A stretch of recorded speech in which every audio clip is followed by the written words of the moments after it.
पंजाब के लोक फनकार आरिफ लोहार, जिन्होंने गाने का आगाज 6 साल की उम्र से किया और 7 साल की उम्र में आरिफ लोहार का पहला गाना रिलीज हुआ। आरिफ लोहार मारूफ गुलकार आलिम लोहार के साहबजादे हैं, जो न सिर्फ पाकिस्तान बल्कि पूरी दुनिया में अपने अनगिनत फैंस और खूबसूरत फोक मौसीकी की वजह से जाने जाते हैं।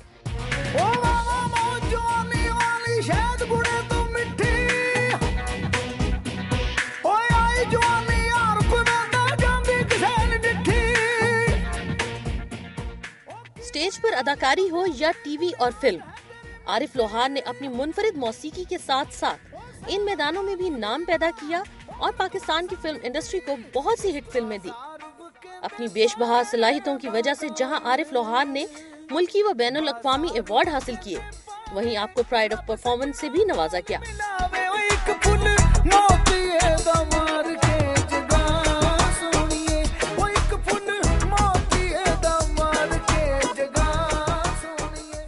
आइए मिलते हैं चिमटे से जुगनी बजाने वाले गुलकार और टीवी फिल्म थिएटर के खूबसूरत अदाकार आरिफ लोहार से। इश्क ने दर दर फिराया, इश्क ने दिले पुचाया, इश्क ने जोगी बनाया, इश्क ने इश्क तेरे ने मैनू कमली कीता, मैनू भुल गए सारे फेके। वाओ, मैं कुछ कह ही नहीं सकती। मैं तो कह रही थी कि काश ये म्यूजिक चलता रहता। कितने अमेजिंग वीडियोस हैं। आरिफ लोहार साहब हमारे साथ हैं और हारमोनियम पे मेरे बड़े प्यारे दोस्त और बेहतरीन मौसीकार भी हैं, और ये शाहिद कमाल इनका नाम है। अस्सलाम वालेकुम जी, वेलकम टू जागो दुनिया। शुक्रिया बहुत बहुत कि आप यहाँ आए। और कौन कहता है कि पाकिस्तान में तो टैलेंट है, लेकिन हमारे हर सूबे में बहुत अच्छी बात यह है कि एक यूनिक चीज़ को आपने लेकर इतना ग्लोबली आपने उसको फेमस किया, जो आपका जो चिमटा है।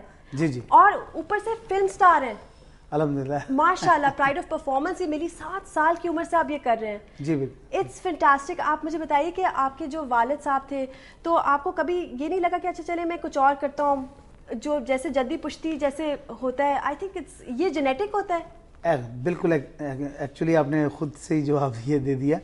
एक्चुअली ये बाय बर्थ होता है। ये सारी चीज़ें जो आपके वो फ़नकार के घर में फ़नकार बेटा पैदा होना, ये इत्तेफाक है, लेकिन अल्लाह ताला कुदरत रखता है, वो जो चाहे वो करे।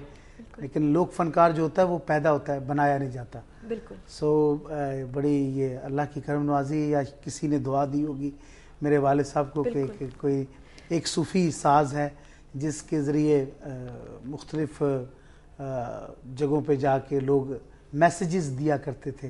तो उसी साज को जो है वो एक समझ लें कि एक इंस्ट्रूमेंट बन गया मेरे वालिद के हाथ में आके। तो मेरा तो एक एम है सिर्फ अपने वालिद का नाम को जिंदा रखना, और उनकी दुआएं आपके साथ हैं। माँ बाप की दुआ बहुत असर रखती है, पूरी जिंदगी उसके ऊपर होती है। तो आप गोया शुरू से आपको पता था कि आपने यही करना है। फिल्म्स में आप कब गए? फिल्म्स में एक्चुअली मेरे ज़हूर हुसैन गिलानी साहब हैं, उन्होंने मुझे फिल्मों में गाने के लिए ऑफ़र की। मंजूर हुसैन गिलानी साहब और दोनों भाई थे, और उन्होंने मुझे फिल्म इंडस्ट्री में वो लेके आए उनकी दरियाफ्तों में। फिर मैंने अल्ताफ़ हुसैन साहब और असलम डार साहब, बहुत बड़े बड़े जो बिगेस्ट नाम हैं, उनके साथ मैंने काम किया। आपके लिए एक कॉलर है जी। अस्सलाम वालेकुम। वालेकुम सलाम, फैसल बात कर रहा हूँ कराची से। जी फैसल, कैसे हैं आप? अल्हम्दुलिल्लाह। और आरिफ लोहार साहब हमारे साथ बैठे हुए हैं। बिल्कुल बिल्कुल, उन्हीं के लिए मैंने फोन किया। माशाल्लाह बहुत ही, ये समझ लें कि ये आइकॉन्स हैं हमारे, ये हमारे मुल्क के आइकॉन्स हैं जी। ये मतलब इनको देखते हैं ना, मतलब ये वो लोग हैं जो इस वक्त तो हमारे यहाँ जो ये नफरतें और ये जो बटी हुई है ना कि हम पंजाबी हैं, हम ये हैं, ये वो लोग हैं जो ऐसा लगता है कि दे आर रियल पाकिस्तानी, और ये लोग हम कौम को यकजा कर सकते हैं। ये लोग, इनके कलाम में इतनी ताकत है, और ये लोग मतलब एक एहसास होता है कि we are proud to be a Pakistani. तो बहुत शुक्रिया दुनिया प्रोग्राम का और आपका भी कि ऐसे लोगों को बुलाया करें।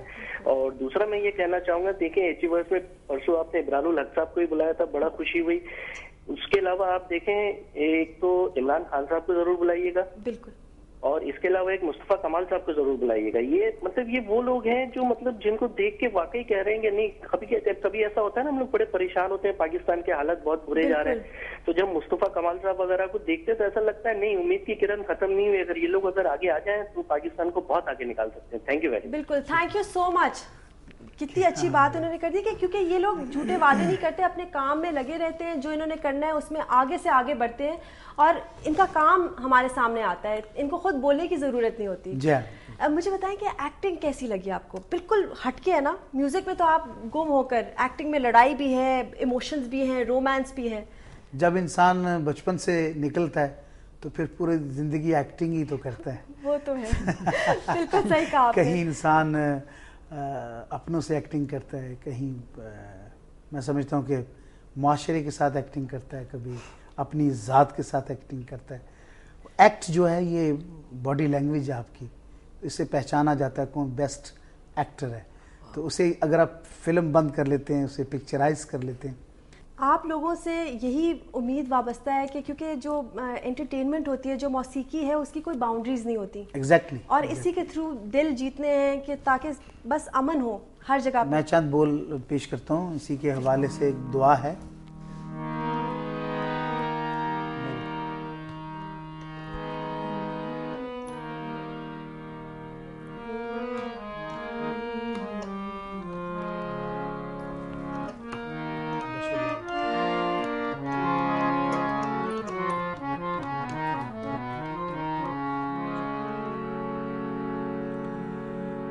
मेरे खुदा सबकी सुनता है तू, मेरी सुन ले दुआ, सबकी सुनता है तू, है मेरे खुदा सबकी सुनता है तू, मेरी सुन ले दुआ, सबकी सुनता है तू। दिले बेकरार को करार चाहिए, दिले बेकरार को करार चाहिए, मुझे तेरी दुनिया में प्यार चाहिए, है मेरे खुदा सबकी सुनता है तू,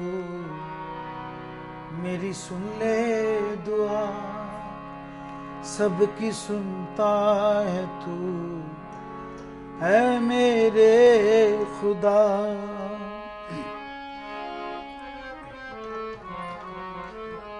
तख्लीक़े कायनात ने जितने नबी बनाए दुनिया में, वो अमन का पैगाम लेके आए। जंग नहीं अमन के उफकार चाहिए, जंग नहीं अमन के उफकार चाहिए, मुझे तेरी दुनिया में प्यार चाहिए, है मेरे खुदा। सुभान अल्लाह।